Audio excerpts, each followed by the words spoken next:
নমস্কার বন্ধুরা। পশ্চিমা ঝঞ্ঝায় রাজ্য জুড়ে ঝড় বৃষ্টি, বসন্ত ফিরল, শীতের আমেজ, পাহাড়ে তুষারপাতের সম্ভাবনা। কেমন থাকবে আজকের আবহাওয়া জানতে হলে সম্পূর্ণ ভিডিওটি দেখুন এবং লাইক করুন এবং চ্যানেলটিকে সাবস্ক্রাইব করে পাশের বেল আইকনটি টিপে প্রেস করে আমাদের সঙ্গে থাকুন। হিসেবে বলছে এখনো বসন্তকাল, কিন্তু গত কয়েকদিনের আবহাওয়ার আচরণে তার চাপ বিন্দু মাত্র নেই, বরং ঝড় বৃষ্টি আর মেঘলা আকাশের ফলে তাপমাত্রা কমে গিয়ে দক্ষিণবঙ্গে ফিরছে একটু ঠান্ডার আমেজ। রবিবার কলকাতার তাপমাত্রা 20 ডিগ্রি নিচে নেমে যাওয়া সেই পরিবর্তন আরও স্পষ্ট হয়। হাওয়া অফিস জানাচ্ছে চলিত সপ্তাহে এমনই আবহাওয়া বজায় থাকবে। কেন হচ্ছে বৃষ্টি ও ঝড় বৃষ্টি? আলিপুর আবহাওয়া দপ্তর জানিয়েছে পশ্চিমা ঝঞ্ঝা এবং একাধিক নিম্নচাপ অক্ষরেখা সম্মিলিত প্রভাব এই ঝড় বৃষ্টির কারণ। উত্তর হরিয়ানা থেকে উত্তর ছত্তিশগড় পর্যন্ত পশ্চিমা ঝঞ্ঝার বিস্তৃত রয়েছে। পাশাপাশি একটি নিম্নচাপ অক্ষরেখা উত্তরপ্রদেশ এবং মধ্যপ্রদেশের ওপর সক্রিয়।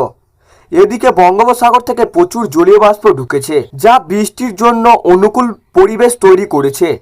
এই পরিস্থিতিতে ঝোড়ো হাওয়া বইতে পারে বলছে হাওয়া অফিস। বিজ্ঞানীদের মতে আজ কলকাতা সহ দক্ষিণবঙ্গের একাধিক জেলায় বৃষ্টি হতে পারে। দুপুরের পরে স্থানীয়ভাবে কালবৈশাখীর সম্ভাবনা রয়েছে। আগামী কয়েকদিন একই রকম ধরনের আবহাওয়া থাকতে পারে এবং শুক্রবার পর্যন্ত বিভিন্ন জেলায় ঝড় বৃষ্টির পূর্বাভাস রয়েছে। দক্ষিণবঙ্গের আবহাওয়া কেমন থাকবে?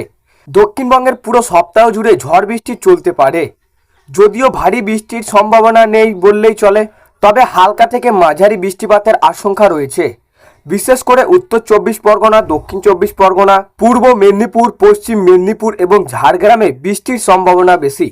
হাওয়া অফিস বলছে বুধবারের পর দক্ষিণবঙ্গের তাপমাত্রা কিছুটা বাড়বে এবং আবহাওয়া স্বাভাবিক হতে পারে। তবে সপ্তাহের শেষের দিকে আবহাওয়ার ঝড় বৃষ্টির বাড়ার ইতলিং রয়েছে। উত্তরবঙ্গের বৃষ্টির দাপট দক্ষিণবঙ্গের মতেই উত্তরবঙ্গ ঝড় বৃষ্টির পূর্বাভাস দেওয়া হয়েছে। বুধবার পর্যন্ত দার্জিলিং, জলপাইগুড়ি, আলিপুরদুয়ার এবং কোচবিহারে বৃষ্টি হতে পারে। ঝোড়ো হাওয়ার গতিবেগ ঘন্টায় 40 থেকে 50 কিলোমিটার পর্যন্ত পৌঁছাতে পারে। এই সময় সিকিমে তুষারপাত সম্ভাবনা রয়েছে, বিশেষত নাথুল, জলুক এবং নাথাংস ভ্যালিতে হিমবাহ ধসে ঝুঁকে রয়েছে বলেই জানাচ্ছে বিজ্ঞানীরা। কলকাতার আবহাওয়া। কলকাতার এখনো মেঘলা আকাশ ও ঠান্ডার হাওয়ার প্রভাব বজায় রয়েছে। রবিবার শহরের সর্বোচ্চ তাপমাত্রা স্বাভাবিকের নিচে ছিল এবং সোমবার সকালের একই প্রবণতা দেখা গিয়েছে। আগামী কয়েকদিন আকাশ একইভাবে মেঘলা থাকবে এবং হালকা বৃষ্টির সম্ভাবনা রয়েছে। তো সুপ্রিয় দর্শক, এই ছিল আজকের আবহাওয়া খবর। ভালো লাগলে লাইক করবেন এবং অবশ্যই চ্যানেলটিকে সাবস্ক্রাইব করে পাশের বেল আইকনটি টিপে প্রেস করে আমাদের সঙ্গে থাকবেন।